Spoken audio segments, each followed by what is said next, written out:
अस्सलाम वालेकुम नाजरीन, इस वीडियो को मुकम्मल देखने से पहले अलर्ट न्यूज को सब्सक्राइब कर लें ताकि हमारी हर खबर आप तक बर वक्त पहुंच सके।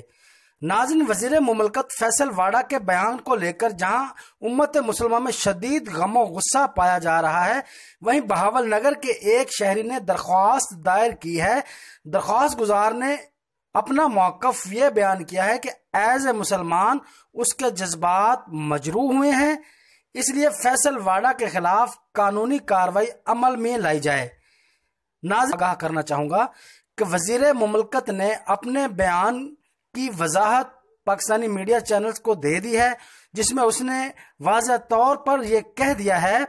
कि उसकी ज़बान फिसल गई थी और वो जानबूझकर ऐसे अल्फाज अदा नहीं करना चाहता था, लेकिन अवाम और शहरियों का जो गम और गुस्सा है वो कम होने का नाम ही नहीं ले रहा। यही वजह जानी में ला इल्मी में उसको ये अंदाज़ा नहीं था कि उसने ये बयान जो है किस हद तक मुज़ैक़ा खेज़ ये बयान है और इससे उम्मत मुसलमान को किस हद तक जो है वो दिल आज़ारी होगी। तो इस बयान के बाद यही वजह है कि आज बहावल नगर में भी एक दरख्वास्त दायर कर दी गई है, जिसमें दरख्वास्त गुजार ने अपनी दरख्वास्त जो है पुलिस थाना बी डिवीज़न में दर्ज करवाई है, जिसकी कापी आप जो है वीडियो स्क्रीन पर मुलाहिजा कर रहे हैं। और दरख्वास्त गुजार का यही मौक़िफ़ है कि फैसल वाडा के खिलाफ 295A के तहत कार्रवाई की जाए।